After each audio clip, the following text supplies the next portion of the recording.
क्या आपको पता है कि इजराइल और जॉर्डन के बीच में एक ऐसा समुद्र है जहां पर आप कभी डूबोगे ही नहीं। और जब आप अपने फ़ोन में चैटिंग कर रहे होते हो तो टाइप करते समय आप स्क्रीन में देख रहे होते हो या फिर अपने कीबोर्ड पर। और क्या आप जानते हो कि एक ऐसी भी जगह है जहां पर अगर किसी की डेथ हो जाती है तो उस परिवार की महिलाओं को अपनी अंगुली के ऊपर वाले हिस्से को काटना पड़ता है। जी हाँ, काटना पड़ता है। हाय गाइस, मेरा नाम है चेतन जोशी और स्वागत है आपका नॉलेज न्यूज़ की एक और वीडियो में। दोस्तों, इस वीडियो में आप देखोगे ऐसे कमाल के रैंडम फैक्ट्स जो कि शायद ही आपने कभी सुने होंगे। तो बिना किसी देरी के चलिए शुरू करते हैं।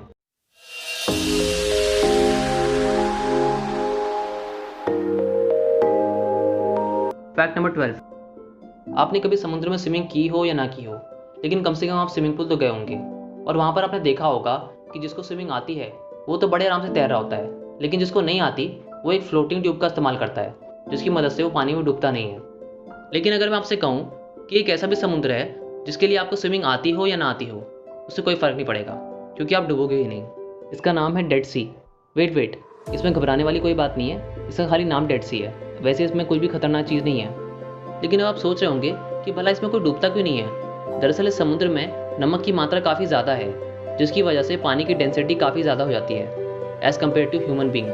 तो इसलिए इसमें कोई डूबता नहीं है। और अगर कोई इंसान इस नज़ारे को देखेगा तो उसको ये लगेगा कि कई सारी डेड बॉडीज़ पानी के ऊपर तैर रही हैं, इसलिए इसका नाम डेड सी रखा है। Fact number 11। साल 2007 में जेरेमी हार्पर नाम के एक इंसान ने एक बड़ा ही अजीब और इंटरेस्टिंग काम करके दिखाया। दरअसल इन्होंने अपने अपार्टमेंट में बैठकर 1 से लेकर 1 मिलियन तक काउंटिंग की थी और ये पूरी एक्टिविटी रिकॉर्ड हो रही थी लाइव स्ट्रीम में। तो ऐसा करने में उन्हें लगभग 3 महीने का समय लग गया। लेकिन यहाँ पर एक सवाल ये भी है कि क्या वो बिना रुके लगातार 3 महीने तक काउंट कर रहे थे, मतलब बिना कुछ खाए पिए? तो ऐसा नहीं है।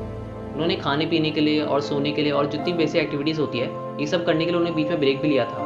लेकिन जो लाइव स्ट्रीम थी वो चालू थी और सब कुछ रिकॉर्ड हो रहा था। और ऐसा करके उन्होंने एक वर्ल्ड रिकॉर्ड बना दिया, जिसके थ्रू उनका नाम Guinness book of world records में दर्ज हो गया। इन्होंने इस काम को स्टार्ट किया था जून 18, 2007 में और ख़त्म किया सितंबर 14, 2007 तक। है ना थोड़ा अजीब और इंटरेस्टिंग फैक्ट।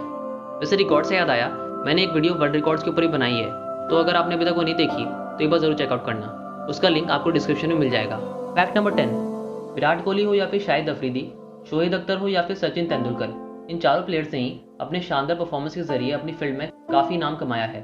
और अगर इन चारों प्लेयर्स की टोटल नेटवर्थ का अंदाज़ा लगाएं तो वो लगभग 340 मिलियन डॉलर होती है, यानी कि इंडियन रुपीज़ में 2,500 करोड़। लेकिन क्या आप जानते हैं कि खेलों की दुनिया में एक ऐसा भी प्लेयर है जिसकी अकेले की नेटवर्थ इन चारों प्लेयर से भी ज़्यादा है?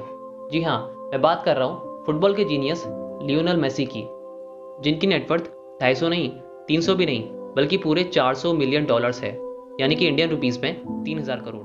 हालांकि मेसी को इतना नाम और शोहरत रातों रात नहीं मिल गया, इसके लिए उन्होंने काफ़ी ज़्यादा मेहनत की है और इसलिए उनकी लाइफ स्टोरी भी काफ़ी ज़्यादा इंस्पायरिंग है, जो कि हम किसी और वीडियो में डिस्कस करेंगे।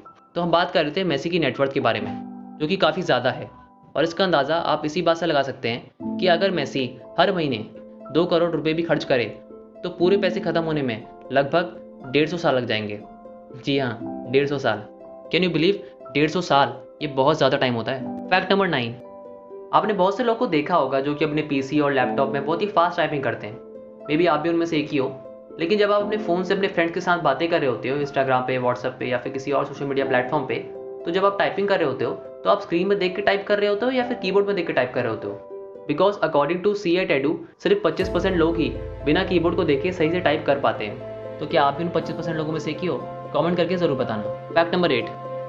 दोस्तों, अगर आपने मेरी शॉर्ट सीरीज़ का एपिसोड नंबर 7 देखा है तो आपको याद होगा कि मैंने उस एपिसोड में मध्य प्रदेश के गोरे समुदाय की एक प्रथा के बारे में बताया था, जिसमें दुल्हन दहेज में अपने साथ सांप लाती है, जो कि सुनने में थोड़ा अजीब लगता है। लेकिन अब जो मैं आपको बताने वाला हूँ वो तो और भी अजीब है।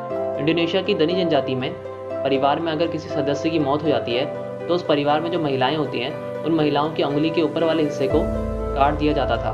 वहाँ पर ऐसा मानना है कि ऐसा करने से आत्मा को शांति मिलती है। हालांकि कुछ साल पहले सरकार ने इस रिवाज पर प्रतिबंध लगा दिया था, जो कि काफ़ी सही डिसीजन था। पता नहीं क्यों लोग ऐसी परंपराओं और प्रथा पे बिलीव करते हैं, जो कि बिल्कुल ही बकवास है। लेकिन इन सब के बावजूद आज भी कभी कभी इन प्रथाओं का पालन होता है। तो क्या आपने कभी इस रिवाज के बारे में सुना था? कमेंट करके बताइए। Fact number 7। ये फोटो देखिए, ये है ह्यूमन नर्वस सिस्टम। इसे साल 1925 में 2 मेडिकल स्टूडेंट्स ने मिलकर बनाया था। क्या लगता है इसे बनाने में कितना टाइम लगा होगा? वेल, मैं बता दूं कि पूरे 1500 से भी ज़्यादा घंटे लगे थे। जी हाँ, 1500 से भी ज़्यादा, यानी कि लगभग 2 महीने। और ये कोई मामूली आर्ट वर्क नहीं है। मतलब ऑफ कोर्स अब 1500 से भी ज़्यादा घंटे उसके ऊपर इन्वेस्ट किए हैं, तो जाहिर सी बात है कि बहुत कमाल की चीज़ ही बनाई होगी। और मैं ये भी बता दूं कि ऐसे डायग्राम्स पूरी दुनिया में सिर्फ 4 ही हैं। जी हाँ, ओनली 4। फैक्ट नंबर 6, आप वेबसाइट के बारे में तो जानते ही होंगे, मतलब ये तो ऑब्वियस ही बात है, आप डेली किसी ना किसी वेबसाइट पे विजिट करते रहते होंगे। इवन आप में से बहुत सारे लोगों ने बनाई भी होगी किसी चीज़ से रिलेटेड, फलाना.com, मतलब कुछ भी ऐसी।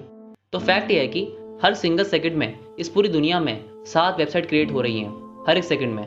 जैसे कि अभी आप ये वीडियो देख रहे हैं, तो कहीं ना कहीं हर एक सेकंड में कोई 7 वेबसाइट क्रिएट हो रही होगी। हो सकता है कि आपका कोई फ्रेंड कर रहा हो, रिलेटिव कर रहा हो, या फिर आपका पड़ोसी भी कर सकता है मतलब कुछ भी हो सकता है ना। और ये तो फैक्ट ही है कि हर सेकंड में कोई वेबसाइट बना रहा है और अपने बिजनेस को वहां पर लाकर ग्रो कर रहा है। फैक्ट नंबर 5, ग्रैंडाला नाम का एक बर्ड होता है और इस फोटो में आप कई सारे देख सकते हो। लेकिन यहाँ पर नोटिस करने वाली बात है कि कुछ ग्रैंडाला का ही कलर ब्लू है और बाकी सबका ब्राउन है। तो भला ऐसा क्यों है?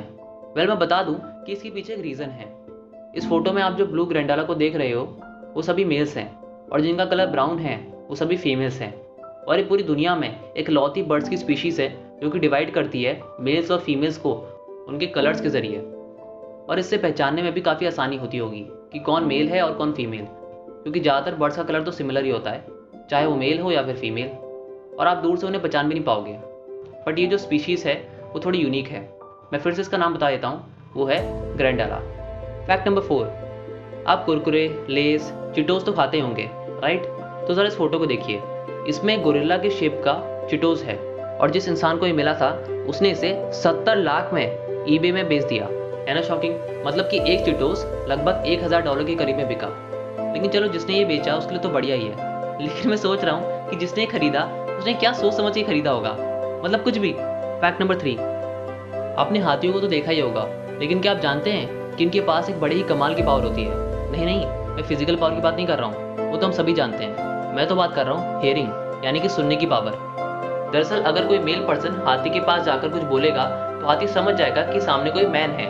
सिमिलरली अगर कोई फीमेल पर्सन बोलेगी तो वो भी समझ जाएगा कि सामने कोई वुमन है।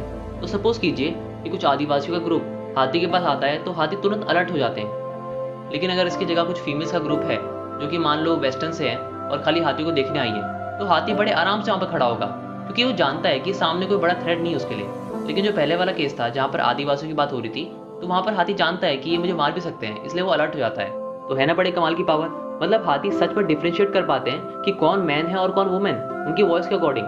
फैक्ट नंबर 2, आपको ये तो पता ही होगा कि जब कोई एस्ट्रोनॉट स्पेस में होता है तो वहाँ का एनवायरनमेंट बिल्कुल ही अलग होता है, ना ही कोई ग्रेविटी, और सब कुछ स्पेस में उड़ रहा होता है, राइट? लेकिन जब कोई एस्ट्रोनॉट स्पेस से वापस आता है तो उसे बड़ा ही अजीब लगता है, और वो ढंग से चल ही नहीं पाते हैं क्योंकि उन्हें स्पेस की आदत हो जाती है। इसलिए उन्हें अर्थ में एडजस्ट होने के लिए थोड़ा टाइम लगता है, और वो कुछ दिन चलने के बाद दोबारा सही से चलने लग जाते हैं। फैक्ट नंबर 1, अगर आप वो पर्सन हो जो कभी टेस्ट पे कॉम्प्रोमाइज़ नहीं करता, आपको हमेशा टेस्टी चीज़ खाने का मन करता है, जैसे कि मोमोज, चाउमीन, समोसा, गोलगप्पे, और अब मैं क्या ही बोलूँ, छोड़ो। लेकिन अगर इन सब की जगह आपको सैलेड दे दिया जाए तो ऑब्वियसली आपको बिल्कुल भी पसंद नहीं आएगा, राइट? लेकिन क्या आपको पता है कि एक जापानीज रेस्टोरेंट है जहाँ पर सैलेड को केक की फॉर्म में कन्वर्ट कर देते हैं? ज़रा देखिए इस फोटो को, आपको ये एकदम केक की तरह लग रहा होगा, बट ऐसा नहीं है। ये पूरी तरह से वेजिटेबल से भरा हुआ है और इसका नाम है वेजिडिगो सैलेड, जो कि दिखने में एज इट इज़ केक की तरह लग रहा है। तो ये काफ़ी अच्छी मार्केटिंग स्ट्रैटेजी है ज़्यादा से ज़्यादा लोगों को अट्रैक्ट करने के लिए कि आइए और मज़े से खाइए। तो दोस्तों, ये थे कुछ कमाल के रैंडम फैक्ट्स। आई होप कि आपको वीडियो पसंद आई होगी। इस वीडियो को लाइक और शेयर ज़रूर करना। ऐसे इंटरेस्टिंग कंटेंट के लिए हमारे चैनल को सब्सक्राइब कर लीजिए, और अगर आप ये वीडियो फेसबुक या फिर इंस्टाग्राम पर देख रहे हैं तो हमें फॉलो करना मत भूलना। मैं आपसे मिलूंगा एक और नए वीडियो में, और देखते रहिए नॉलेज टूल्स।